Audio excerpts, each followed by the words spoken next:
नमस्कार। साहित्य, कला और संस्कृति की पहली ऑनलाइन वीडियो पत्रिका ताना बाना में आपका स्वागत है। मैं हूं मुकेश कुमार। दोस्तों, रचना कर्म भी एक तरह की मुक्ति का मार्ग है। न केवल वैचारिक एवं आध्यात्मिक मुक्ति का, बल्कि हर तरह की मुक्ति का मार्ग। इसलिए रचनाकार रचते हुए मुक्ति का एहसास पाता है तो पाठक, दर्शक, श्रोता रचनाओं में मुक्ति का आस्वाद पाते हैं। इस छोटी सी टिप्पणी के साथ पेश है आज का ताना बाना। ताना बाना में आज आप देखेंगे रजनी मोरवाल की कहानी कोका किंग पर लग रहे अश्लीलता के आरोपों पर समालोचक प्रोफेसर अपूर्वानंद से बातचीत। रचनाकार अचानक क्यों अपनी धार्मिकता की नुमाइश करने लगे हैं, इस मुद्दे पर एक बहस में हिस्सा ले रहे हैं प्रियदर्शन और अनीता भारती। वरिष्ठ कवि अशोक वाजपेयी आज अपने स्तंभ दूसरी आवाज में बात करेंगे युद्धों में लेखकों की भूमिका पर। कुत्तों और कुत्ता पालकों पर ज्ञान चतुर्वेदी का कटाक्ष न काहू से बैर में, और अंत में सुपरिचित कवयित्री अनामिका अनु की कविताएं। कथाकार रजनी मोरवाल की हंस में प्रकाशित कहानी कोका किंग पर विवाद छिड़ गया है। दरअसल ये कहानी पुरुष वेश्या पर आधारित है और इस पर अश्लीलता के आरोप लगाए जा रहे हैं।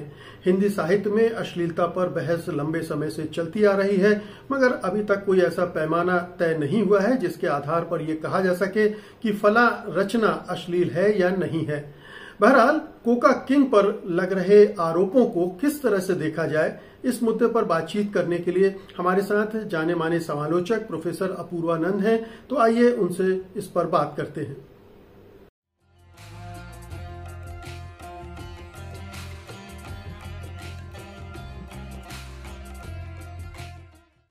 ताना बाना में आपका स्वागत है अपूर्वानंद जी। नमस्कार। नमस्कार। आपने कहानी पढ़ी, मैंने भी कहानी पढ़ी। मुझे तो इस कहानी में जितना शोर मचाया जा रहा अश्लीलता का, वैसी कोई बात दिखाई नहीं दी। आपने क्या अनुभव किया? आप रजनी मोरवाल की कहानी का जिक्र कर रहे हैं जो हंस में छपी है। उस कहानी पर अश्लीलता का आरोप नहीं लगाया जा सकता है। आप उस कहानी को सतही कह सकते हैं, आप ये कह सकते हैं कि बेजान है, कहानी में कोई दम नहीं है, कहानी की भाषा में कोई खासियत नहीं है, बहुत ही हल्की भाषा है, बल्कि जिसे आप क्लीशेड भाषा कह सकते हैं वह है। लेकिन अश्लील हो ऐसा उस कहानी को पढ़कर नहीं लगता। क्या इस कहानी को अश्लील बताने की, मैं ये कह रहा हूँ कि अगर कहानी का जो विषय है वही कुछ लोगों को अश्लील लग रहा हो तो बात अलग है। मैं नहीं जानता, आपने मुझे कहा था, लेकिन पूरी बहस अश्लील होने की और आरोप किस प्रकार लगाया जा रहा है, किन कारणों से लगाया जा रहा है। जी, मैं यही कह रहा था कि क्योंकि ये कहानी पुरुष वेश्या पर आधारित है, क्या इसीलिए इसको अश्लील मान लिया बहुत सारे लोगों ने? अगर इसीलिए मान लिया तो फिर वो बहुत ही बेवकूफ़ी की बात है, क्योंकि पुरुष वैश्या जैसी चीज़ है हमारे बीच। और हिंदी में ही कई बरस पहले एक उपन्यास लिखा गया है, सुरेंद्र वर्मा ने लिखा है, जिस उपन्यास को पढ़ते समय पहली बार मुझे जिगोलो शब्द मालूम पड़ा और फिर मैंने देखा और वह पुरुष वेश्या के लिए है। दो मुर्दों के बीच गुलदस्ता, यह उपन्यास सुरेंद्र वर्मा का है और बहुत ही प्रभावशाली उपन्यास है और विचलित कर देने वाला उपन्यास है, दो मुर्दों के बीच गुलदस्ता। और वह उसके केंद्र में पुरुष वैश्या ही है, जिगोलो है। तो इसलिए ऐसा नहीं है कि हिंदी के लिए यह कोई अजनबी विषय है जो हिंदी कथा साहित्य को पढ़ते हैं। और अगर उन्होंने दो मुर्दों के बीच गुलदस्ता नहीं पढ़ा तो मानना चाहिए कि वह हिंदी को नहीं पढ़ते, हिंदी साहित्य नहीं पढ़ते।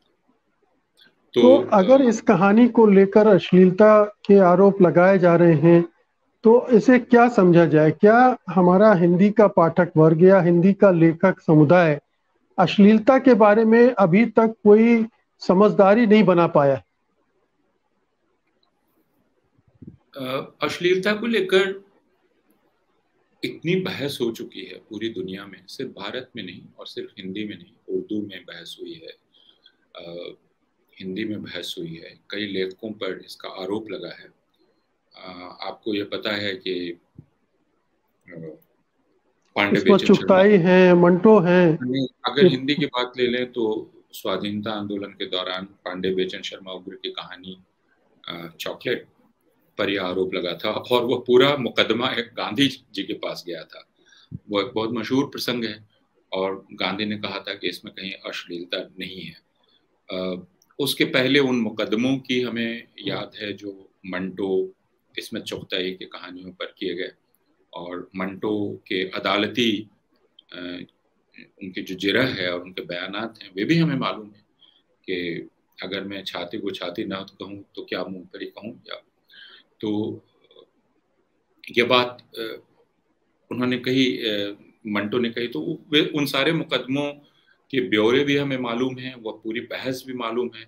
उसके पहले जो अंगारे नाम का संकलन निकला था उर्दू में 30 के दशक में, 20वीं शताब्दी में, उसको लेकर काफी शोर हुआ था कि इसमें अश्लीलता है।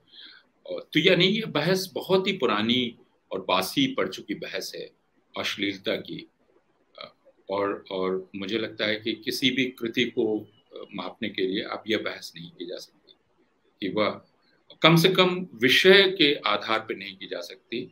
आप ये नहीं कह सकते कि चूंकि उसमें यौन क्रियाओं का वर्णन है, क्योंकि यह तो हिंदी की अनेक रचनाओं में पहले देखा जा चुका है। तो न तो विषय के आधार पर क्या आप एक कहानी को जो यौन कर्म में लगे हुए लोगों की कहानी है या उपन्यास है या उससे जुड़ी हुई कोई रचना है, तो क्या आप उसके चलते अश्लील घोषित कर देंगे, या उन क्रियाओं के वर्णन के चलते आप अश्लील घोषित कर देंगे, या अंगों के वर्णन के चलते अश्लील घोषित कर देंगे। तो अंगों के वर्णन की परंपरा तो हिंदी में बहुत पुरानी है। यह अलग बात है कि जो अंगों के वर्णन हुए हैं वो प्रायः पुरुष दृष्टि से किए गए, पुरुष करते रहे, स्त्री अंगों का वर्णन पुरुष करते रहे और यह अधिकार उन्हें रहा है।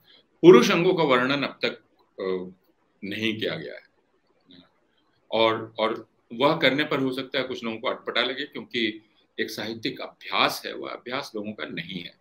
तो इस पर जरूर बात की जा सकती है कि आप जो इस प्रकार के वर्णन करते हैं, ब्यौरे देते हैं, वो ब्यौरे आप किस लिहाज से दे रहे हैं। और अश्लीलता के बारे में यह माना गया है, जो पूरी बहस हुई है, कि अश्लीलता तब आ जाती है जब लेखक या कलाकार उसमें आनंद लेने लगता है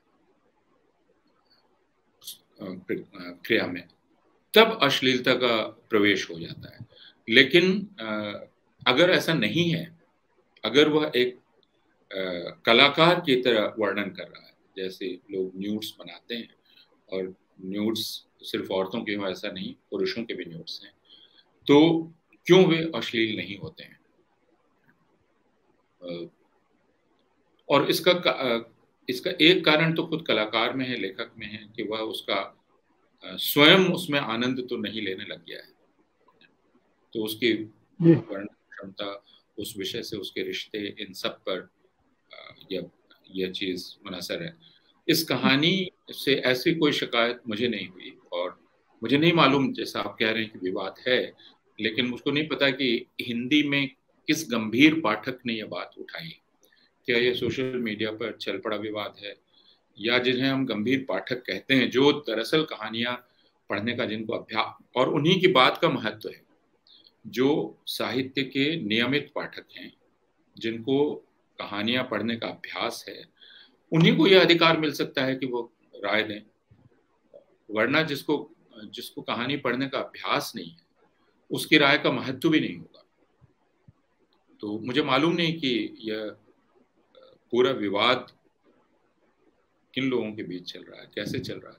अपूर्वानंद जी, हम इसकी चर्चा जी हम लोग मतलब मृदुला गर्ग की कहानी चितकोबरा को लेकर भी काफी हल्ला हंगामा हुआ था। मैत्रेयी पुष्पा के कुछ उपन्यास थे जिनमें कुछ प्रसंग थे जिनको लेकर अश्लीलता की बातें गंभीर पाठक वर्ग और लेखक वर्ग में भी हुई थी। लेकिन मेरा सवाल ये है कि दुनिया 30 के दशक के बाद बहुत बदल गई है, खास तौर पर जिस तरह से जनमाध्यमों का विस्तार हुआ है और जिस तरह की सामग्री हम सब के लिए अवेलेबल है हर तरफ, उसको देखते हुए अगर कहानी में कुछ इस तरह की यौन पीड़ाओं का वर्णन होता भी है तो वो 30 के दशक के पैमाने पर तो फिर भी नहीं नापा जा सकता। आज के समय के हिसाब से वो उसमें अश्लीलता ढूंढना कहाँ तक तर्क संगत लगता है?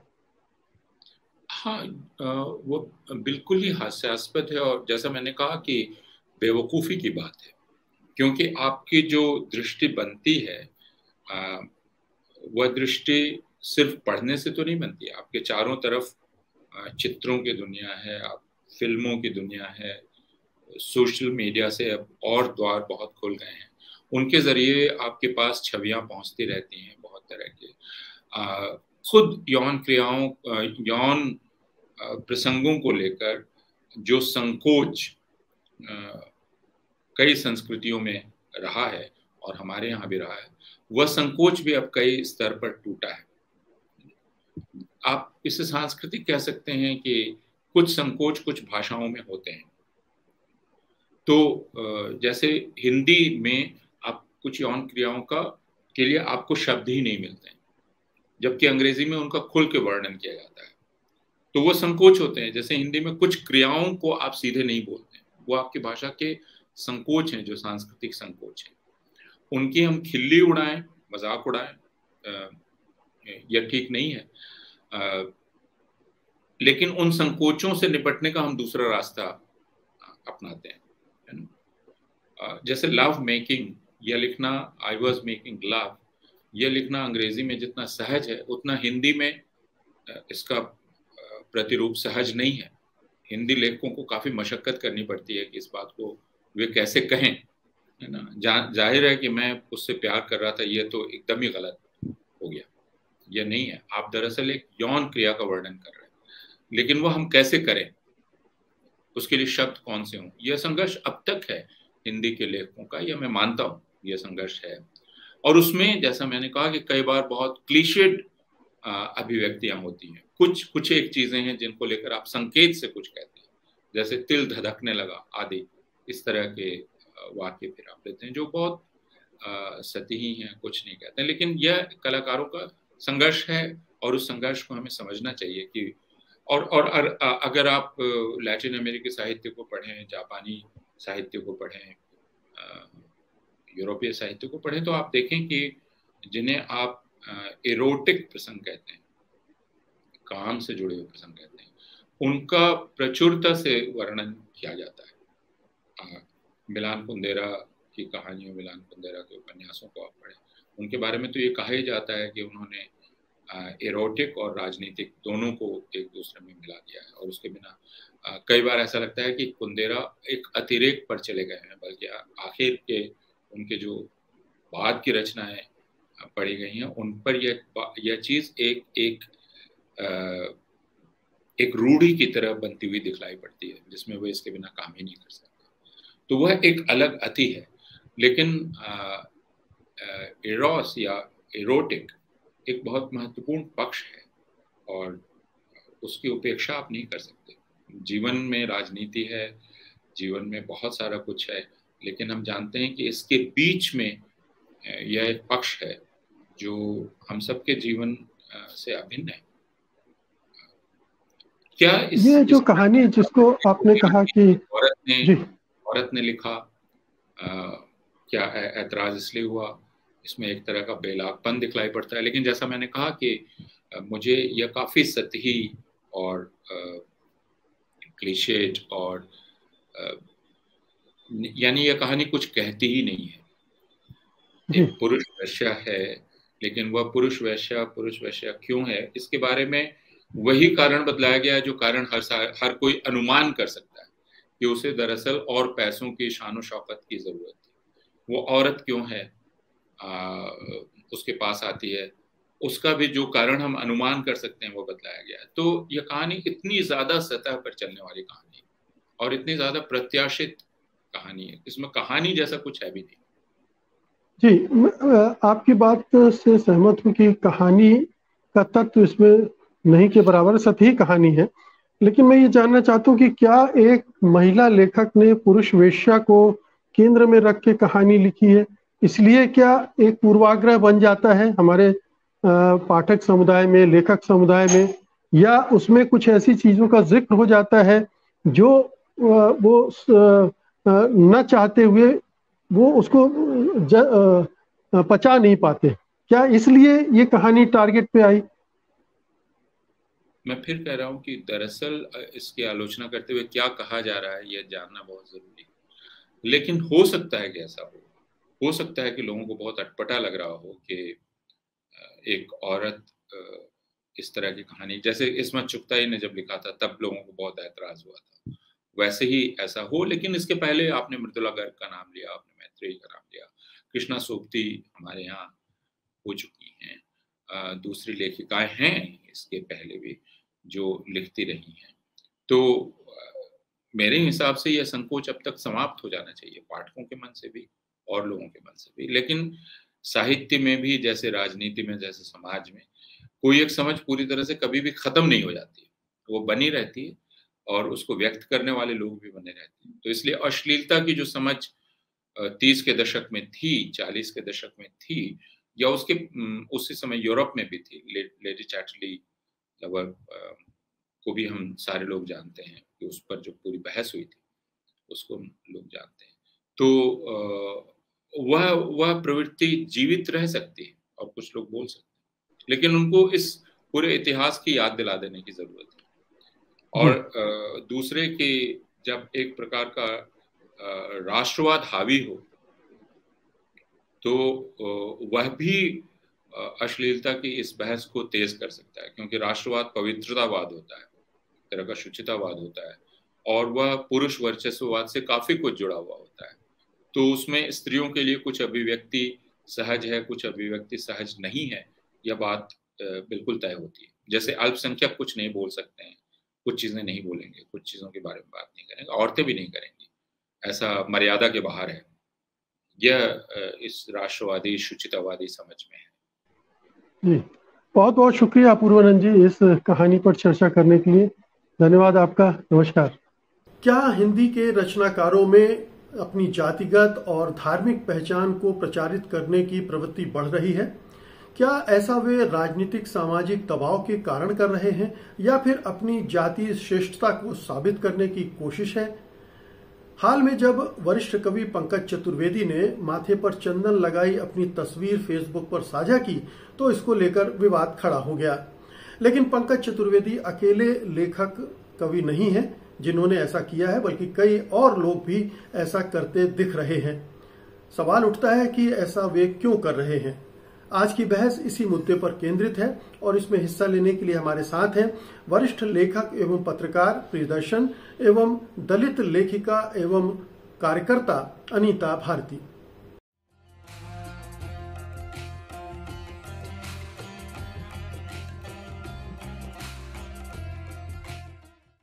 ताना बाना में आप दोनों का स्वागत है।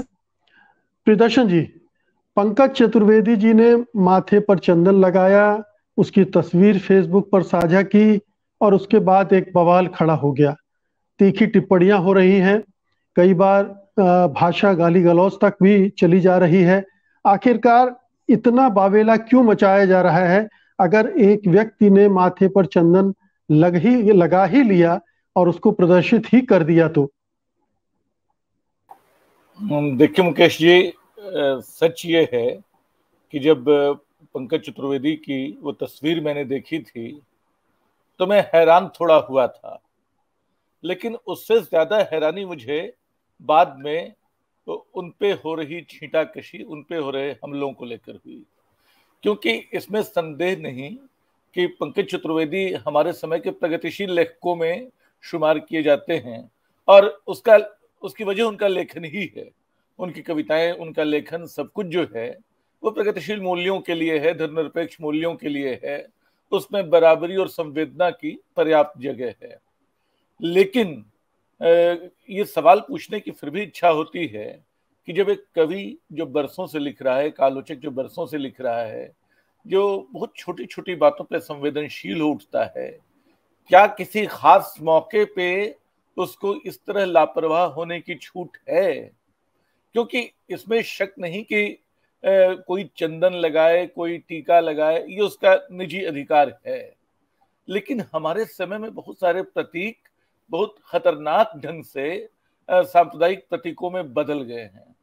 आप उन प्रतीकों का इस्तेमाल करते हुए कई बार ये संकट हमारे सामने आता है, हम एक समाज में रहते हैं, हमारे घर परिवार में ऐसे लोग होते हैं जो आपके विचार के खिलाफ होते हैं, आपकी मान्यताओं के विरुद्ध आपसे कोई ऐसा आचरण कर लेते हैं कि आप उनको मना नहीं कर पाते हैं। उनका मन रखने के लिए आप टीका लगवा सकते हैं, लेकिन फिर उस चेहरे को आप मौज लेने के लिए फेसबुक पे डाल देते हैं, तो फिर वो खतरा शुरू हो जाता है जो दिखाई पड़ रहा है। तो निश्चित तौर पे पंकज चतुर्वेदी पे जो हमले हो रहे हैं बहुत अतिरेकी किस्म के हमले हैं। लेकिन एक सवाल पैदा जरूर होता है कि क्या हम तमाम लोग, खासतौर पे जो अगड़ी जमातों से आते हैं, क्या उनके भीतर कोई छुपा हुआ कीड़ा होता है, कोई छुपी हुई संस्कारशीलता होती है जो अचानक कभी अनायास कभी बाहर आ जाती है? या क्या उनके दर्द उतने तीखे नहीं होते? क्योंकि हम लोग विचार के स्तर पे जो भी हों, हमारे अनुभव संसार में शायद वो अकेलापन, वो अलगाव शामिल नहीं जो किसी अल्पसंख्यक के भीतर इन दिनों पैदा हुआ है, वो असुरक्षा शामिल नहीं है जो इन दिनों मुसलमानों के भीतर पैदा हुई है। खुद पंकज जी ने एक कविता लिखी थी उसके कुछ पहले ही कि कैसे त्रिशूल और टीके और ये सारी चीजें आजकल डरावनी लगने लगी हैं।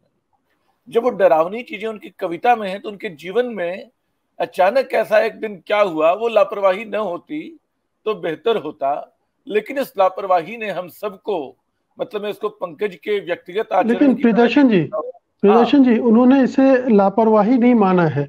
उन्होंने बात की अपनी फेसबुक पोस्ट में, कहीं इसको गलती के रूप में स्वीकार नहीं किया है, उसे डिफेंड किया है।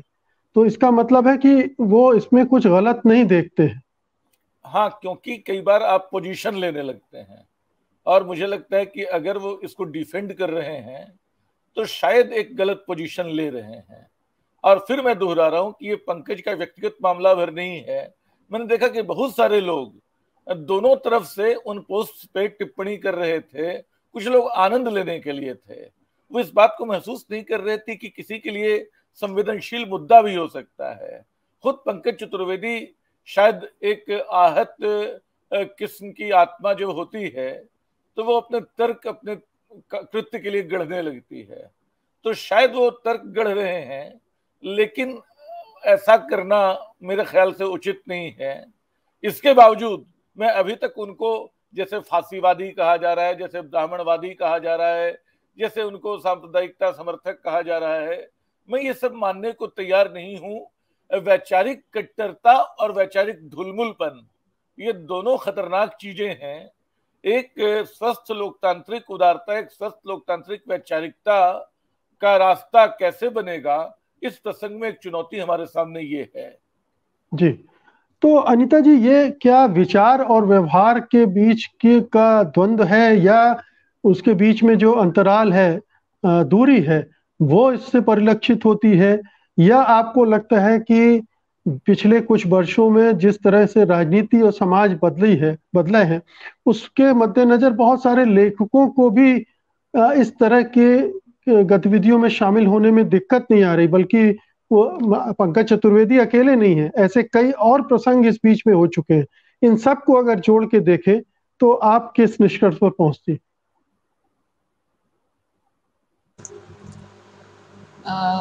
मैं अभी प्रियदर्शन जी की बात सुन रही थी, और देखिए, पहली बात तो मैं बता दूं कि मैं अपशब्द और गाली और इन सब के बहुत खिलाफ हूँ, और इस तरह की भाषा वही इस्तेमाल करते हैं जिसके पास अपनी भाषा नहीं होती या तर्क शक्ति नहीं होती। किसी भी बात का विरोध एक तर्क शक्ति से करना चाहिए, और गाली गलौज ये कोई भाषा नहीं होती। दूसरी बात ये कि देखिए, चूँकि मैं दलित साहित्य से जुड़ी हूँ, और दलित साहित्य ने बार बार ये प्रश्न उठाया, दलित साहित्यकारों ने, कि जो प्रगतिशील राइटर्स हैं, जो सो कॉल्ड, जो अपने आपको वामपंथी कहते हैं, दरअसल वो वामपंथी विचारधारा को दिखते हैं लेकिन मानते नहीं हैं। वो अंदर से जो है वो जो जिस जाति के होते हैं उसी जाति का पालन करते हैं, उसी जाति के संस्कारों का, रीति रिवाजों का, और समय समय पे ये दिखता भी रहा है। तो पंकज चतुर्वेदी ने जो किया वो सही है कि जैसे जो प्रियदर्शन जी कह रहे हो, अंतर मन में जब बैठा, उनका जो बचपन से जो संस्कार, जो जाति जो दी जाती है, वही उनके बात है। और इस समय इस तरह का प्रदर्शन, खास करके जब देश में एक तरह का माहौल बन रहा है, नफरत का माहौल बन रहा है, उस समय हम ये टीका लगा के ये दिखाएं कि हम जो है हिंदू हैं, ब्राह्मण, और मैं उसकी बात नहीं कर रही कि हिंदू हैं, जिस तरीके से हम टोपी को गलत मानते हैं या किसी भी तरह के एक कलर कोड को गलत मानते हैं, उसी तरीके से इसको मैं गलत मानती हूँ। और दुख तब होता है जब प्रगतिशील लोग इसका जो अपने व्यवहार में विरोध करना चाहते हैं लेकिन व्यवहार में दिखा भी देते हैं, अपनी राइटिंग में विरोध करते हैं और लेकिन वो राइटिंग में भी अनचाहे आ जाता है। तो पंकज चतुर्वेदी जी का तो ये बड़ा दुखद पहलू ये रहा कि वो इसको जस्टिफाई कर रहे थे, बजाय ये कि वो ये कहने के कि ये इसके कॉम्प्लिकेशन क्या हो सकते हैं। एक पूरे, देखिए, एक राइटर को पूरे जमात देखता है, पूरा यूथ देखता है, सब देखते हैं, उनको फॉलो करते हैं, उनको वो अपना जो पाठक जो है उनको उनको चाहता है वो कि भाई वो क्या लिख पढ़ रहे हैं, और उनको अपने जीवन में उतारने की कोशिश करता है। तो इस तरह की बातें हैं, तो ये जो है ना, चाहे वो जाति की बातें हो, अभी आप पंकज चतुर्वेदी की बात करें, हमारे एक बहुत ही प्रगतिशील साहित्यकार और उनकी पत्नी जो कि एक ब्लॉग भी चलाते हैं, उन्होंने एक थाली वो तिलक में दहेज की थाली को लेकर के जिसमें 500 की गड्डी रखी हुई थी। अब वो कहते हैं ये तो एक सहज सी बात है, सहज बात नहीं है ये सहज बात नहीं है। टीका लगाना, दहेज की चीजों को प्रदर्शन करना, कास्ट के नाम पे प्राइड लेना, है ना, अपना सरनेम को उछाल करके कभी भी बता देना कि मैं ये हूँ, तो वो ये सारी चीजें ये होती है कि हमारे संस्कार में जो जातिवाद बैठा हुआ है, जो पेट्रियार्की बैठी हुई है, वो बार बार आती है। और जब दुख इसी बात का होता है, बवेला इसी बात पे कोई साधारण व्यक्ति करता तो इतनी प्रॉब्लम नहीं होती। एक स्थापित कवि, स्थापित साहित्यकार जिसको कि सब जानते हैं, वो ऐसा करे तो दुख भी होता है, पीड़ा भी होती है, गुस्सा भी आता है, और हमें लगता है कि हम जो काम कर रहे हैं वो शायद जो है ना मतलब वो सब दिखावा है। जी, क्या आपको अनीता जी ये लगता है कि जो राजनीतिक परिवर्तन हम देख रहे हैं उनमें कई जातियों के रचनाकारों को ये सुविधाजनक लगता है कि अब वो अपनी जाति बताएं, उससे उन्हें सुरक्षा चक्र भी मिलता है, उससे उन्हें कहना चाहिए कि चूंकि उन जाति सत्तारूढ़ हो गई हैं या सत्ता पर उनका वर्चस्व स्थापित हो गया है, तो उससे जुड़ने में खुशी महसूस करते हैं। बिल्कुल, देखिए, जाति का तो ऐसा है कि सब अपनी जातियां ढूंढते हैं, कहीं नौकरी पे जाए, कहीं संपादक के यहाँ जाए, सब लोग जातियां ढूंढते हैं, क्योंकि वो एक, दरअसल क्या है कि जाति एक बहुत सुविधाजनक खोल है उनके लिए, जो जिनको ये जन्मजात एक श्रेष्ठता मिली हुई है, उनके लिए तो एक बहुत ही प्रिविलेज है ये। और उस प्रिविलेज को वो, जब, ऐसा नहीं है कि अभी फायदा उठा रहे हैं, वो शुरू से ही उसका वो उपयोग करें, उन संसाधनों का उपयोग कर रहे हैं वो। और अब जो है ना, जब सामने देखने लगता है, क्योंकि सोशल मीडिया इतना जो है, वो सोशल मीडिया जो है कोई भी बात को एकदम से सामने रख देता, आँख खोल के बता देता है कि देखो क्या है। तो ये तो बहुत समय से हो रहा है, जब जो हमारे जो नामवर सिंह जब कहते हैं कि ये जो आरक्षण है ये सब हमारे जो राजपूत बच्चों की हक खा जाएगा, या इस तरह की, तो पहले से होता रहा है। और अपनी जाति में प्रगतिशील भी बने रहते हैं, जातिवादी भी बने रहते हैं, ब्राह्मणवाद के मैनेजर पांडे तो यज्ञ करते हुए दिखते हैं फोटोज में। तो सब लोग अपना प्रिविलेज तो लेते ही हैं, अपने रिचुअल भी मानते हैं, रीति रिवाज, लेकिन हम मंच पे वो ये जरूर कहते हैं कि हम जो है जातिवादी नहीं है, लेकिन साथ साथ ये भी कह देते हैं मैंने इतने दलित बच्चों को बढ़ाया, इतनी महिलाओं को बढ़ाया। वो साथ साथ अपना मतलब ये कहना ही अपने आप में कि मैंने इतने दलित बच्चों को बढ़ाया, गाना एक तरह से बताता है कि हाँ, मैं ब्राह्मण हूँ, मैं ये हूँ, और मैं देखो उनके लिए भी काम कर लेता हूँ थोड़ा बहुत। क्या प्रियदर्शन जी, ये प्रगतिशीलता का छद्म बहुत सारे लोग इसलिए ओढ़ते हैं कि एक खास समय में इसका एक अलग बाजार था, इसकी मांग थी, इसकी प्रतिष्ठा थी, और उस समय उसका उपयोग उनको बेहतर लगा। आज दूसरी परिस्थितियां बन गई हैं, दूसरा बाजार खुल गया है जो ज्यादा चमकीला दिखता है, उस तरफ आकर्षण बढ़ गया है। क्या ये फिसलन है प्रगतिशीलों की? फिसलन से ज्यादा, क्योंकि अभी भी प्रगतिशीलता साहित्य के लिए एक आकर्षक पैकेज बनी हुई है, यानी प्रगतिशील होना आज भी बड़ा अच्छा माना जाता है। लेकिन मैं अतीत में भी देखता हूं कि जाति को लेकर एक दंभ हिंदी लेखकों में और हिंदी समाज में हमेशा रहा। ये पहली बार है कि पिछले 20-30 वर्षों में उसको चुनौती दी गई है। जब हम स्कूल में पढ़ते थे तो निराला के बारे में पढ़ते थे कि गरीब ब्राह्मणी के बेटे थे, तो जाति जरूर होती थी। जयशंकर प्रसाद वैश्य के बेटे थे, प्रेमचंद कायस्थ थे, और ये सिर्फ उनके बारे में जो किताबें लिखी जाती थी उनमें नहीं होता था, ये वो खुद लिखा करते थे। दिनकर भूमिहार थे।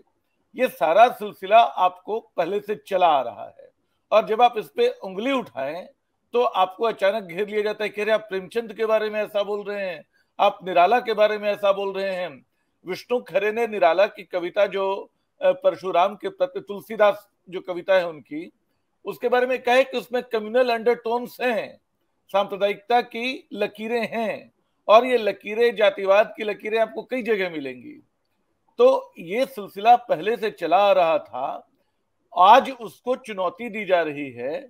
आज का संकट ये है कि आप अपनी जाति भी कैसे बचाएं और प्रगतिशील भी कैसे बने रहें। मैं इसको फिर पंकज सिर्फ इसलिए नहीं कि मेरे मित्र हैं, इसलिए भी कि एक संवेदनशील और दुविधाग्रस्त व्यक्ति के रूप में मैं उनसे कई बार संवादरत रहा हूं। तो मैं मानता हूं कि इस पूरे प्रसंग में ये निजी दुविधा का मामला नहीं है, निजी संकट का मामला नहीं है। ये हमारे भीतर के बहुत सारे लोगों का संकट है कि वो अपने आचार और अपने विचार में वो तालमेल कैसे लाएं, उस बदलाव को जो बरसों से बद्धमूल है उनके भीतर, जो साहित्य के संस्कार तय करता रहा है, उसको वो कैसे तोड़े। अनीता जी जिन प्रसंगों की ओर इशारा कर रही, वो अपने आप में बड़े प्रसंग है, गंभीर प्रसंग है, और उसके लिए कोई खेद प्रकट करने को तैयार नहीं है। और बचाव का यही कि घर परिवार में ये होता है तो आप अपना कर लीजिए। आप उसको पब्लिकली लाएंगे तो उस पर पब्लिक डिबेट होगी। तो ये संकट है हमारे समय का कि एक तरफ प्रगतिशीलता एक मूल्य है, आप उसके साथ चिपके रहना चाहते हैं, और दूसरी तरफ जाने अनजाने आपके जातिगत पूर्वग्रह, आपके धर्म से जुड़े पूर्वग्रह, आपके रीति रिवाज जो मूलतः धार्मिक हैं, जो मूलतः विषमता पे आधारित हैं, वो आपके व्यवहार में दिखाई पड़ते हैं। इससे आपके साहित्य के संदिग्ध होने का, आपकी विचार प्रक्रिया के संदिग्ध होने का जो एक आरोप है वो पुष्ट होता है, ये मुझे लगता है। जी, तो अनीता जी, क्या आपको लगता है कि पंकज चतुर्वेदी को इस प्रसंग में डिफेंड करने के लिए नहीं खड़ा होना चाहिए था?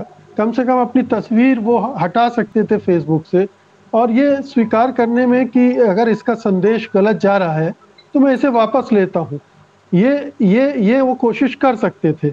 मैं उनकी बात नहीं कर रहा हूँ जो उन पर बिलो द बेल्ट हमले कर रहे हैं, भाषा की सीमाओं को लांघ रहे हैं, आलोचना के दायरे को तोड़ रहे हैं, और उसमें दूसरी चीजें हो सकता है कि पंकज चतुर्वेदी के साथ कई लोगों के अपने पुराने कुछ हिसाब किताब रहे हो, इस बहाने चुकता करने में लग गए हो, वो भी हो सकता है। लेकिन अगर उसको हम दरकिनार करके भी हम देखें तो जब इस तरह की अगर चूक अगर है तो मानना चाहिए, अगर चूक नहीं है तो फिर आप बोलिए कि ये मैं इनको स्वीकार करता हूं और भविष्य में भी ऐसा करता रहूंगा। ये खुलकर बोले, ये दोहरापन नहीं होना चाहिए। मैं बिल्कुल आपकी बात से सही हूँ। होता है अक्सर, क्या होता है कि जो संस्कारों में चीजें बैठी होती हैं वो आ जाती है, और ये सबके लिए है कि जैसे अक्सर आपने देखा होगा कुछ महिलाएं भी जब प्रदर्शन करती हैं, जब गांव जाती हैं तो घूंघट काट के बैठ जाते हैं, वो कहते हैं ये हमने, लेकिन जो मन के अंदर जो छिपी हुई जो चीजें हैं, जो मैं वही कह रही हूँ, संस्कार जो छिपे हैं, एक स्त्री ऐसी होती है, एक जो है वो जो परिवार का व्यक्ति होता है वो जो एक स्टीरियोटाइप इमेज है ना, जो हमारे मन में बैठी हुई है, दरअसल हमारे मन में जो बैठी हुई है और जो मीडिया ने जो बैठा दिया है, उसके बीच का जो द्वंद है वो पंकज जी का द्वंद है कि उनको ये लगता है कि मैंने सिर्फ प्रगतिशील होकर चंदन लगा लिया, लेकिन इसके बहुत गहरे मायने हो जाते हैं क्योंकि वो पंकज चतुर्वेदी है। वो इस बात को उन्हें समझना पड़ेगा कि अनीता भारती अगर किसी चीज का विरोध करती है तो वो अगर वो विरोध की जगह वो दिख जाए तो वो उनकी ट्रोलिंग होनी है, क्योंकि हमने भी देखिए हम लोग चाहे जो भी कहे, एक साहित्यकार हो या सामाजिक कार्यकर्ता हो, वो एक बदलाव के वो है, मतलब मैं कहूँगी बदलाव लाने वाले लोगों में शामिल होते हैं। वो प्रेरणा स्रोत होते हैं लोगों के। लोग उनकी तरफ आशा से देखते हैं, लेकिन जब उनका स्वप्न भंग होता है, जब वो देखते हैं एक व्यक्तित्व टूटता है, तो दुःख होता है। पंकज जी को इस बात को समझना चाहिए कि हम नहीं हैं, मैं नहीं हूँ, मैं एक सामाजिक व्यक्ति हूँ, मैं एक साहित्यकार हूँ, मैं एक कवि हूँ, मेरी एक अलग भूमिका है। तो अगर हम अपने साहित्य में कहें कि मैं जाति नहीं मानता, मैं धर्म नहीं मानता, लेकिन दिख जाए उसका उलट, तो ये फिर लोगों को होता है। जैसे देखिए, मैं एक बात बताऊंगी कि जब बहुत सारे हमारे दलित साहित्य में और दलित राजनीति में कई बार जब लोग दूसरी जगह पलटी मार गए, तो बहुत दुख हुआ, क्योंकि उनको हम एक आदर्श के रूप में देखते थे। एक जैसे मैं बीपी मौर्य जी का उदाहरण दूंगी। बीपी मौर्य जी बहुत कहते हैं कि उन पे बहुत ज़्यादा, बहुत इतने पॉपुलर व्यक्ति थे कि उनको बहुत सम्मान था, उन पे गाने बनाती थी औरतें और जहाँ जाते थे भीड़ लग जाती थी। लेकिन जब उन्होंने अपनी विचारधारा से जाके उलट पार्टी ज्वाइन की, तो उनको पूछने वाला कोई नहीं रहा, क्योंकि लोगों के सपने टूटे, लोगों की इच्छाएं टूटी, आकांक्षाएं टूटी। तो मुझे लगता है कि हम जो काम करते हैं वो हमारी एक एक चीज़ पे लोगों की निगाह होती है, और लोगों की निगाह भी ना हो, लेकिन मैं समझती हूँ कि हमारी अब से सबसे बड़ी जिम्मेदारी कि हम जैसे अपने आप को दिखाते हैं, वैसे तो दिखाते हैं या हैं, वैसे हमें रहना चाहिए। तो क्या पंकज प्रियदर्शन चतुर्वेदी जी, जी को, ये एक सामाजिकता के तकाजे को पूरे करने की भी एक दलील दी जाती है कि आप जिस समाज में रहते हैं, कई बार उनमें बहुत सारी चीजें होती हैं और आपको जुड़े रहना है समाज के साथ, तो उनको स्वीकार कर लेना चाहिए। अगर आप उनको नहीं स्वीकार करते हैं तो वैसे भी हमारा लेखक समाज आम समाज से दूर हटता चला गया है। क्या इस दलील को इस स्तर पर स्वीकार किया जा सकता है? देखिए, पिछले 7-8 वर्षों में मैंने अपने बहुत सारे संबंधियों से संवाद तोड़ लिया, क्योंकि इन वर्षों में वो इतनी सांप्रदायिक उनकी भाषा हो गई थी, इनकी जहरीली इतनी हो गई थी कि आप उससे पार नहीं पा सकते थे। लेकिन एक ऐसा बीच का हिस्सा होता है जहां वो सिर्फ परंपरा की बात करते हैं बड़ी मायूसी से। कई बार आप उनको कई मजबूरियों में उनके साथ तालमेल बिठाना आपको पड़ता है। मेरा कहना है कि जब आप पब्लिक स्पेस में आते हैं, किसी ने पंकज चतुर्वेदी या मुझे तो कहा नहीं कि आप ये तस्वीर अपनी डालिए फेसबुक पे, आप उसको डालते हुए सावधान रहते हैं, क्योंकि वो आपकी अभिव्यक्ति होती है, वो आपकी पारिवारिक अभिव्यक्ति नहीं होती है। आपको वहां सजग सावधान रहना चाहिए। आपने बिल्कुल ठीक कहा कि पंकज जी अगर इस प्रसंग में खेद जताते हुए या बताते हुए कि ठीक है मैं इस तस्वीर को वापस लेता हूँ इससे, क्योंकि कुछ लोग आहत हो रहे हैं, तो शायद ज्यादा बड़ा होता। एक बात मैं जरूर जोड़ना चाहूंगा कि उनके विरोध में, और फिर मैं सारे विरोधियों के बारे में बात नहीं कह रहा हूँ, मैं जानता हूं कि बहुत सारे लोगों की पीड़ा बिल्कुल सच्ची है और बहुत सारे लोग बिल्कुल जेन्युइन स्तर पे विरोध कर रहे हैं। लेकिन कई बार मुझे लगता है कि कट्टरता की भाषा के पीछे की अपनी चालाकियां भी होती हैं, उसके पीछे की अपनी कुत्साएं भी होती हैं। और उनके विरोधियों में मैं कई ऐसे लोगों को देख रहा हूं जिनके अपने आचार व्यवहार संदेह से भरे हुए हैं। तो इसलिए नहीं कि उनका विरोध हो रहा है, बल्कि इसलिए कि एक ऐसे प्रसंग में उन्होंने गलत पोजीशन ले रखी है, इसलिए हमें उनका विरोध करना चाहिए। अच्छा होता वो माफी मांग लेते, या माफी मांगना तो एक बड़ी राजनीतिक शब्दावली है, लेकिन उनको इस पे विचार करना चाहिए कि एक तस्वीर लगा के जो बहस उन्होंने पैदा की, क्या वो उनके पूरे रचनात्मक करियर के लिए एक सवाल की तरह उनके सामने खड़ी नहीं हो गई है? ये एक सवाल है, और सिर्फ उनसे नहीं, ये हम तमाम लोगों के सामने सवाल है कि जो प्रगतिशील मूल्य संहिता है वो अपने प्रतीक कैसे चुने, किन चीजों से अपने आप को आइडेंटिफाई करे, किन मूल्यों से अपने आप को जोड़े और अपनी सार्वजनिक उपस्थिति को किस तरह प्रस्तुत करे, इसका ख्याल सबको रखना चाहिए। क्या इसका कोई कोड ऑफ कंडक्ट हो सकता है लेखकों, कवियों, रचनाकारों के लिए कि वो सार्वजनिक रूप से जब अपने को अभिव्यक्त करें तो उन्हें किन चीज़ों का ख्याल रखना चाहिए? लिखित तो नहीं, लेकिन एक हम लोग ये मानते रहे हैं, ये एक आम सहमति सी है कि हमें इस तरह के व्यवहार नहीं करना चाहिए। क्या उस कोड ऑफ कंडक्ट को इस तरह की गतिविधियां तोड़ती हैं? समस्या ये कि जब कोड शब्द का इस्तेमाल करते हैं तो अचानक उसको हम संहिताबद्ध करने लगते हैं। नैतिकता या इस तरह की सैद्धांतिकता का सवाल जो है वो बिल्कुल अपने भीतर से पैदा होता है। मैं कहाँ खड़ा हूं ये मुझे टटोलना है। मैं जिन मूल्यों की वकालत कर रहा हूं वो मेरे भीतर बद्धमूल है या नहीं, ये मुझे देखना है। अगर मैं उसको देखने में विफल रहता हूं, अगर मैं अपने ही मूल्यों से च्युत होता हूं, उनके प्रति गद्दारी तो बड़ा भारी शब्द मैं इस्तेमाल नहीं करूंगा, उससे थोड़ा विचलित होता हूं, तो ये अपने ऊपर संदेह करने की मेरे पास पर्याप्त वजह है। और दूसरा, हिंदी समाज इन दिनों जितना सक्रिय है वो ऐसे विचलन को तो बिल्कुल आपको छोड़ेगा नहीं। जो हो रहा है पंकज जी को, मतलब वो 2 मिनट में अगर उन्होंने वापस ले लिया होता तो मामला नहीं बनता। उन पे लगातार हमले हो रहे हैं और ये अंततः आने वाले दिनों में जो भी लिखेंगे इसकी छाया बनी रहेगी। वो आवाजें बनी रहती हैं, वो बातें बनी रहती हैं जो हम बरसों पहले अपने पीछे छोड़ आए होते हैं। तो ये एक बुरा प्रसंग है जिससे उनको मुक्त होना चाहिए था। नहीं, लेकिन मैं ये मानती हूँ कि कुछ तो है, रूल्स हैं हमारे कि हम इक्वलिटी में बिलीव करेंगे, हम प्रदर्शन नहीं करेंगे, हम झूठा नहीं लिखेंगे, हम बड़ा चढ़ा के, कुछ तो हमारे रूल्स बने हुए हैं कि हम किसी भी तरह का आडंबरों के खिलाफ रहेंगे। ये है राइटिंग में चाहे आप कहो या ना कहो। मैं ये कहूँगी कि डॉक्टर अम्बेडकर की जो 22 प्रतिज्ञाएं हैं, ठीक है, वो सारी नहीं मान सकते, लेकिन कुछ तो मानेंगे कि हम इंसान इंसान में भेद नहीं करेंगे, हम जाति नहीं मानेंगे, हम धर्म को जो है वो अपने घर तक सीमित रखेंगे, जीवन में सार्वजनिक प्रदर्शन नहीं करेंगे।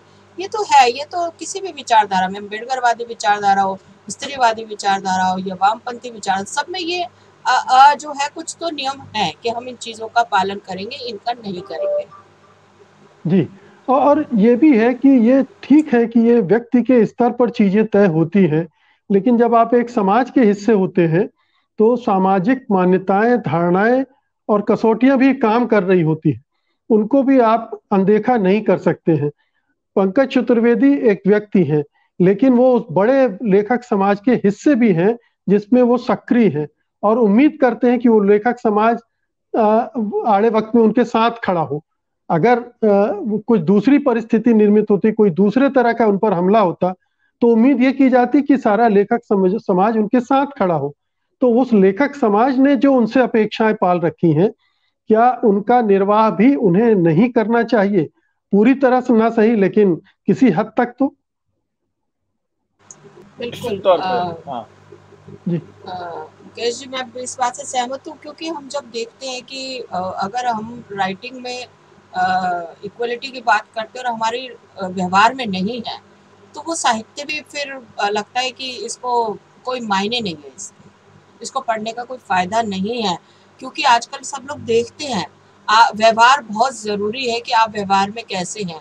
आप अगर एक सिस्टम फॉलो करते हैं, जैसे वो हमारे कुछ शब्दावली में शब्द आए हुए जनेऊ लीला, कि अगर आपको ये पहले से ही है कि अगर आप किसी की कास्ट को ढूंढोगे या वो आपकी कास्ट को ढूंढेगा, तो वो साहित्य में नहीं चलना चाहिए, चलना ही नहीं चाहिए। अक्सर अब यही होने लगा है। एक तो प्रॉब्लम ये हो गई है कि जिस तरीके से जो तमाम तरह के जो विवाद होते हैं उन पे गंभीरता से बात होनी बंद हो गई है। चाहे वो पब्लिशर वाला मुद्दा हो, चाहे वो दहेज का मुद्दा हो, चाहे किसी की निजी जो व्यक्तिगत जो अभिव्यक्ति है, अब वो चीज़ें जो है ना सोशल मीडिया के कारण एक गंभीर चर्चा नहीं हो पाती। और दूसरा ये है कि हम भी अपने आप को हम भी खुद भी ये हो रहे कि हम असहमति के साथ हम सहयोग से या प्यार से नहीं बैठ के बात करते हैं, हमारी भी भाषा खराब हो रही है। ये बहुत दुख की बात है। बहुत प्रियदर्शन जी, मेरे सवाल पर आपकी भी एक छोटी सी टिप्पणी, फिर हम कार्यक्रम खत्म करेंगे।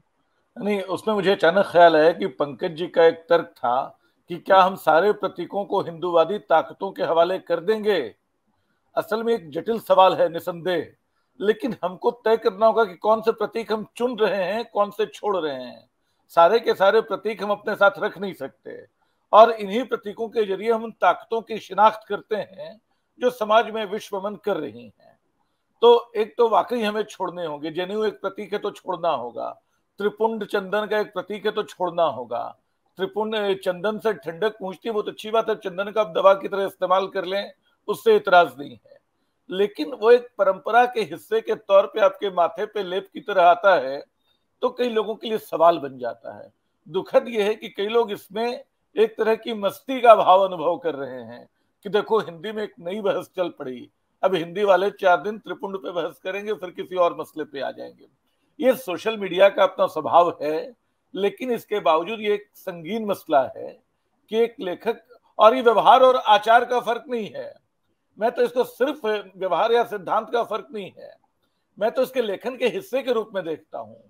अगर मैंने एक तस्वीर लगाई तो अपनी अभिव्यक्ति की है। अगर मैं, पंकज जी ने त्रिपुंड लगवा लिया, उसको अपने घर पे रखे रहते कोई दिक्कत नहीं थी, या इस पे विवाद नहीं होता, उसको जो भी चाहते करते, वो एक अलग बहस है कि उनको लगवानी चाहिए थी कि नहीं।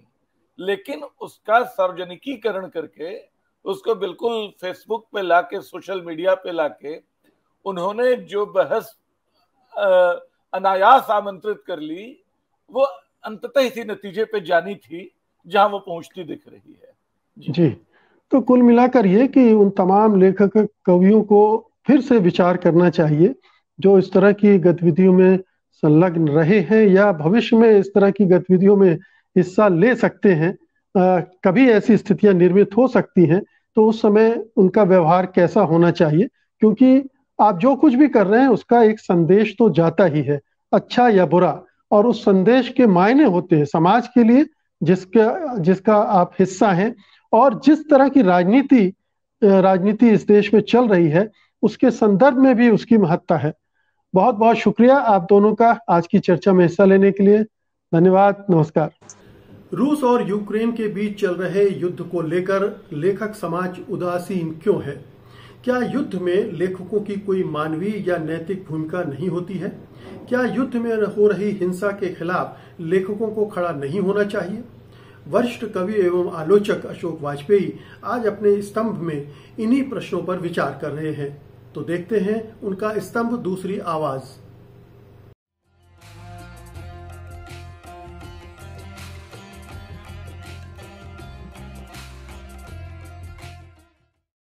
नमस्कार। दूसरी आवाज में आज मैं युद्ध के बारे में कुछ बात करना चाहता हूं। कुछ लोगों के मन में ये सवाल उठ सकता है कि युद्ध से हमारा क्या ताल्लुक? तो दो बड़े युद्ध इस समय संसार में चल रहे हैं, छोटे मोटे और जो चल रहे हैं उनका जिक्र अगर न भी करें। एक तो यूक्रेन पर रूस का बर्बर आक्रमण, और दूसरा हमारे पड़ोसी श्रीलंका में एक तरह का सिविल युद्ध, एक तरह की अराजकता में फैल गया देश। अब यूक्रेन पर जो आक्रमण हुआ है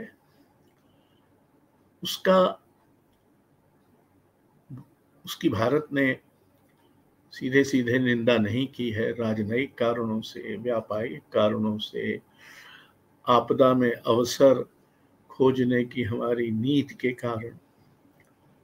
पर क्या हमको, यानी लेखकों को, साहित्य के रसिकों को, पाठकों को इस बर्बर आक्रमण की निंदा नहीं करनी चाहिए? मानवीय आधार पर, नैतिक आधार पर भले हमारा देश राजनयिक स्तर पर किसी तरह का संतुलन बनाए है, हमको तो निर्भीकता के साथ इस बर्बरता का, जिसमें हजारों नागरिक, बच्चे, औरतें, निरपराध लोग मारे गए हैं और मारे जा रहे हैं, तो ये नहीं हो सकता। हम जिस दुनिया में रह रहे हैं उसमें जो बड़ी घटनाएं होती हैं उनसे हम अप्रभावित नहीं हो सकते। ऐसा नहीं हो सकता कि यूं तो ये कहा जा रहा है कि इस समय जो युद्ध चल रहा है उसका पहले से ही बिगड़ी हुई आर्थिक स्थिति पर और प्रतिकूल प्रभाव पड़ेगा। यानी महंगाई जो अभी तक केंद्र सरकार की आर्थिक विफलता के कारण बढ़ी है, वो अब इस युद्ध के कारण और बढ़ जाएगी। इधर यूक्रेन की एक लेखिका का एक लेख टाइम्स लिटरेरी सप्लीमेंट में आया, जिसका शीर्षक कुछ यूं है कि इस दुनिया में कोई भी दोषी नहीं है। उन्होंने विस्तार से बताया है कि कैसे रूसी सर्वसत्तावाद और रूसी बर्बरता दोनों ही रूसी साहित्य से निकली है, और उनकी ये मान्यता है कि टॉल्स्टॉय और दोस्तोयेवस्की दोनों ने बुराई को का लगभग साधारणीकरण किया है और उसके लिए किसी को दोषी नहीं माना जाना चाहिए, ऐसी ज़हनियत पैदा की है। तो ये जो यूक्रेनियन लेखिका है, ये अपने लेख का समापन इन शब्दों से करती है कि टैंकों और बमों का रास्ता पक्का करती हैं पुस्तकें, इसलिए हमको अपने पुस्तकों के शेल्फों पर थोड़ी कड़ी और लगातार नजर डालना चाहिए।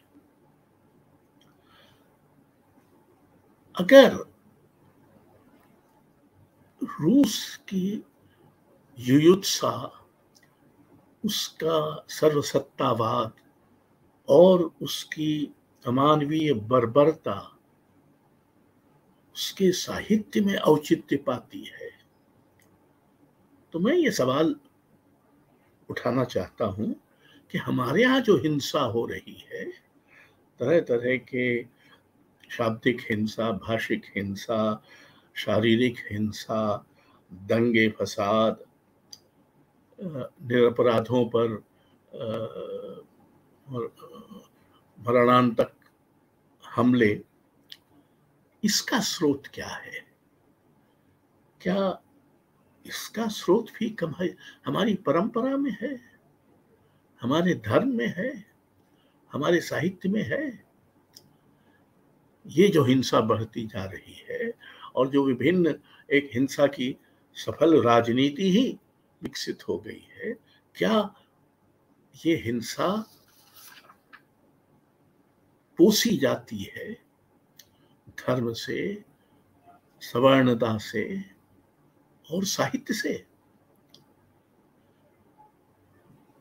हमारे इलेक्ट्रॉनिक माध्यमों में से अधिकांश तो इस समय हिंसा, घृणा, झूठ, भेदभाव, सांप्रदायिकता बढ़ाने के माध्यम बन गए हैं और इनके पाठ वो रोज हमको सिखाते हैं और जिनसे निरपराधों पर आक्रमण की हिंसा वीरता का नया प्रतिमान बन रही है।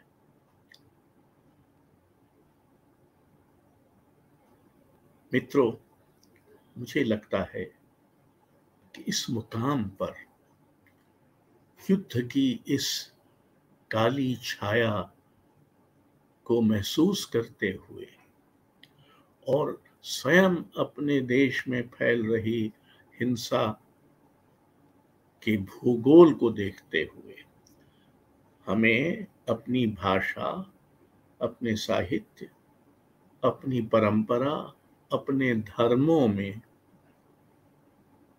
हिंसा के स्रोतों की शिनाख्त कर सकना चाहिए। हम उस हिंसा से स्वयं प्रेरित न हों, पर कम से कम उसकी शिनाख्त कर सकें ताकि दूसरे भी ये समझ सकें कि ये जो हिंसा आ रही है वो कहीं आसमान से नहीं टपकी है, उसकी जमीन हमारे यहाँ ही है। कुत्ता पालना अपने आप में एक बड़ी चुनौती होती है।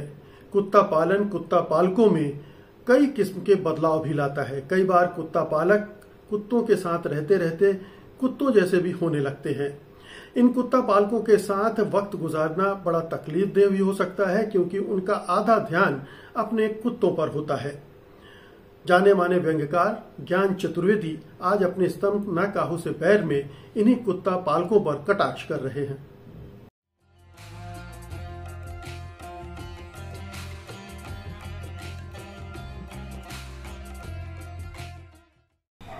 तो आज मुझे लगा कि एक हास्य वाली रचना फॉर ए चेंज जो बोलता रहता हूँ उसमें थोड़ा सा हास्य ज़्यादा हो, व्यंग्य तो होगा ही।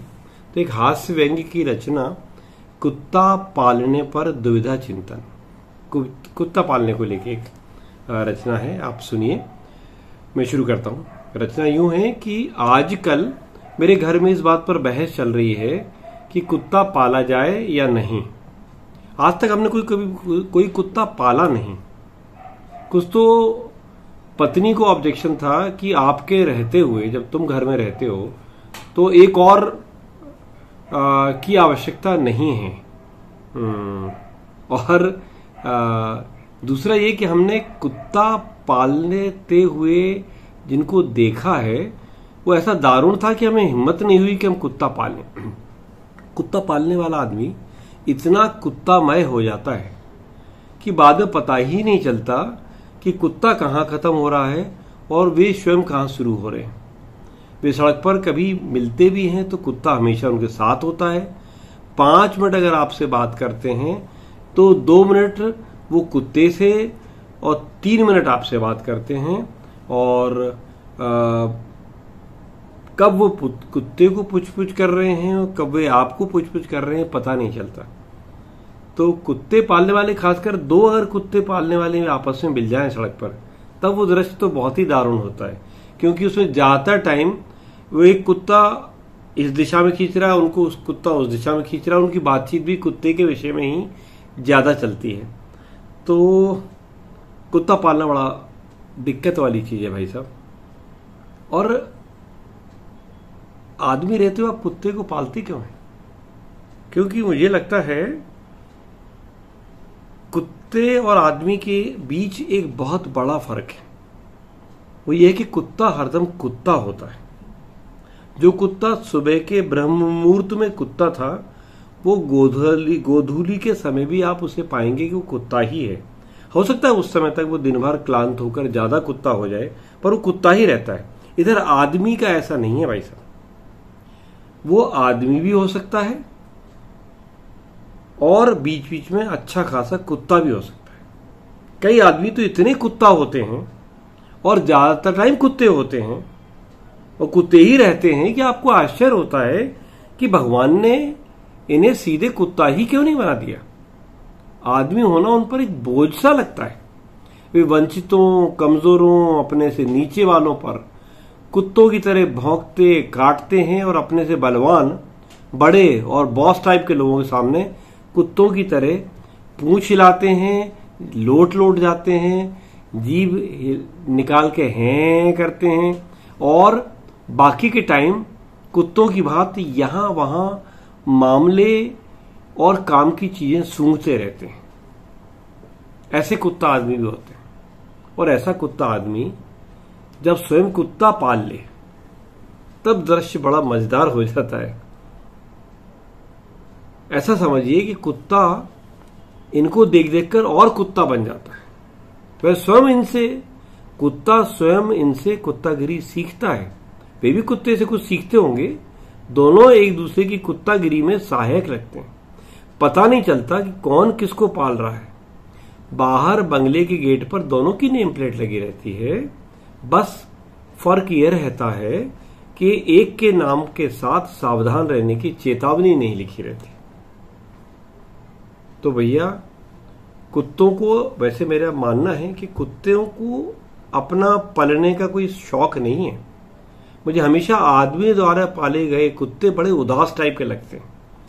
वे आवारा कुत्तों के चेहरों पर जो एक बेपरवाह किस्म की आनंदमयी कुत्तागिरी छाई रहती है, वो बंगले में पल रहे कुत्ते के चेहरे से नदारद होती है। क्योंकि कुत्ते मूलतः कुत्ता रहना चाहते हैं और आदमी कुत्ते को कुत्ता भी नहीं रहने देना चाहता। वो उसे आदमी टाइप बनाने की कोशिश करता है। समय पर उठो, बैठो, खाओ, समय पर बाहर ले जाए तो पेशाब टट्टी करो। पालतू कुत्ते को इतनी चीजें याद करनी पड़ती हैं कि वो बेचारा कुत्ता रहना ही भूल जाता है। तो ये किसी आदमी की हरकत भी ये है कि वो किसी को आनंद पूर्वक रहना ही नहीं चाहता। जब आदमी की ही स्वतंत्रता वो बर्दाश्त नहीं करता तो भला कुत्ते की क्यों कर करेगा। तो इसीलिए मैं कुत्ते को स्वतंत्र रखना चाहता हूं, मैं उसे पालूंगा नहीं। धन्यवाद। पेशे से वैज्ञानिक कवयित्री अनामिका अनु की कविताओं का तथ्य भी अलग है और उनके कहन का अंदाज भी। भारत भूषण अग्रवाल से सम्मानित अनामिका की कविताएं स्त्री विमर्श की नई खिड़कियां खोलती हैं। उनका काव्य संस्कार बहुत गहन है और विभिन्न दृष्टियों से भरा पूरा भी। आइए उनसे सुनते हैं उनकी कुछ कविताएं।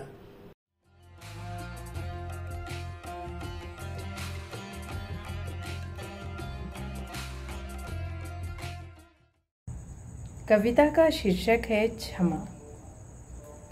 तुमने पाप मिट्टी की भाषा में की, मैंने बीज के कणों में माफ़ी दी। तुमने पानी से पाप किए, मैंने मीन सी माफ़ी दी। तुम्हारे पाप आकाश हो गए, मेरी माफ़ी पक्षी। तुम्हारे नश्वर पापों को मैंने जीवन से भरी माफ़ी बख्शी।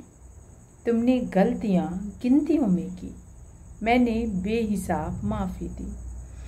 तुमने टहनी भर पाप किए, मैंने पतियों में माफ़ी दी। तुमने झरनों में पाप किए, मैंने बूंदों में दी माफ़ी।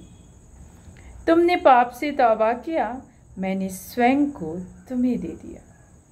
तुम सांस से पाप करोगे, मैं डूब कर क्षमा दूंगी। तुम धूप से पाप करोगे, मैं माफ़ी में छाँव दूंगी। नीरव निशब्द पापों को झिंगुर के तान वाली माफ़ी, वाचाल पापों को मौन वाली माफ़ी, वामन वाले पाप को बलि वाली माफ़ी। तुम्हारे पाप से बहुत बड़ी होगी मेरी क्षमा, मेरी क्षमा से बहुत बड़े होंगे वे दुख जो तुम्हारे पाप पैदा करेंगे। अगली कविता का शीर्षक है मेरे गर्भ में रहना। मेरे गर्भ में रहना, स्त्री या पुरुष होकर मत आना, ना ही किन्नर। बाहर चरित्र तौलने के बड़े बड़े तराजू लगे हैं, जीभ की बाट पर तौले जाओगे तुम। धर्म युद्ध में खर्च हुआ एकमात्र सामान नैतिकता के बट्टे थे। गर्भ की दीवार बहुत कोमल है, रोशनी वहाँ कम है। यहाँ की दीवारें सख्त, रोशनी सिर्फ और सिर्फ आंखें चौंधियाने वाली।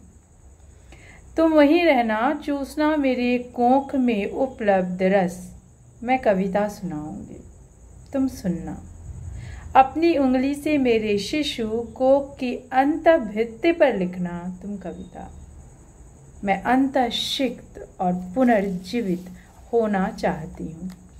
मैं स्वार्थी नहीं हूँ। यहाँ बाहर कुछ भी ठीक नहीं है। मैं जेल में हूँ। कंठ में घिसकर तेज हो चुका है इनकलाब, और गर्भ में हो तुम। कविता का शीर्षक है मैं टूटने की तरकीब हूँ।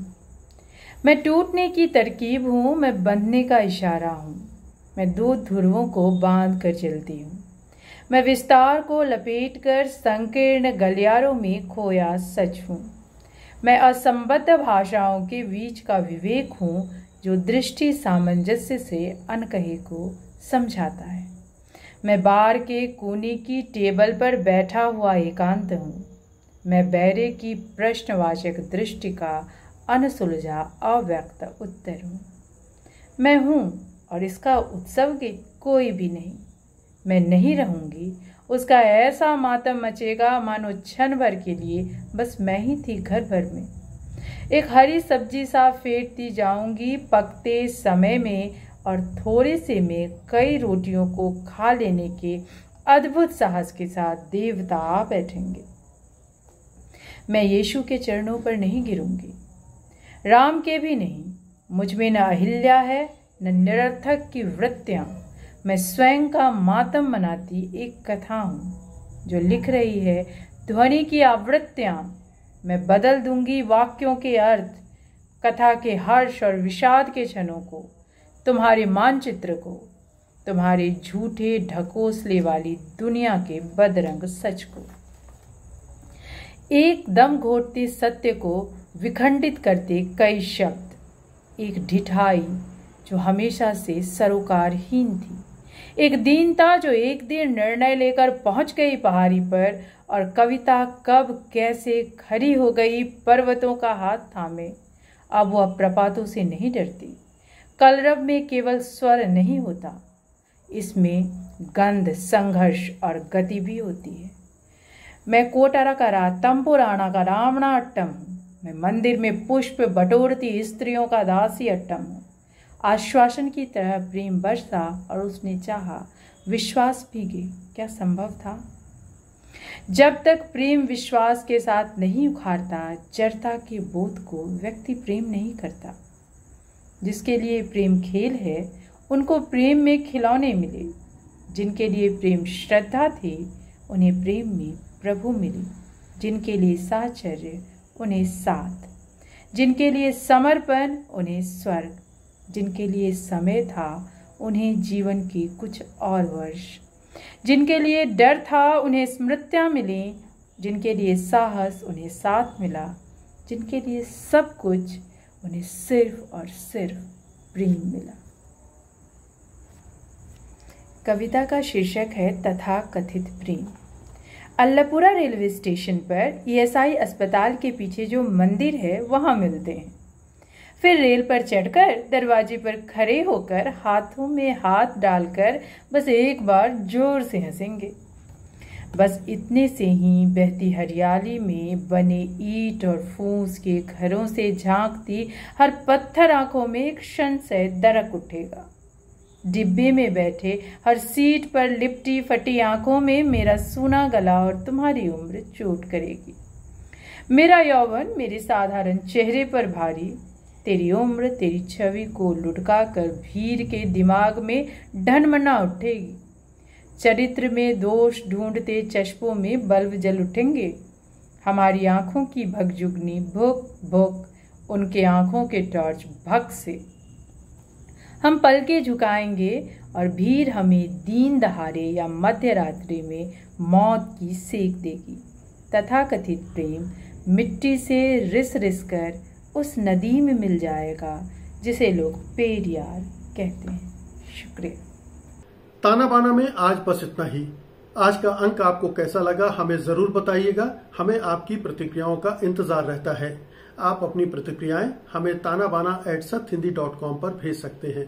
और अब मुझे अनुमति दीजिए, अगले रविवार को रात 9 बजे मैं फिर हाजिर होऊंगा ताना बाना के एक नए अंक के साथ। तब तक के लिए नमस्कार।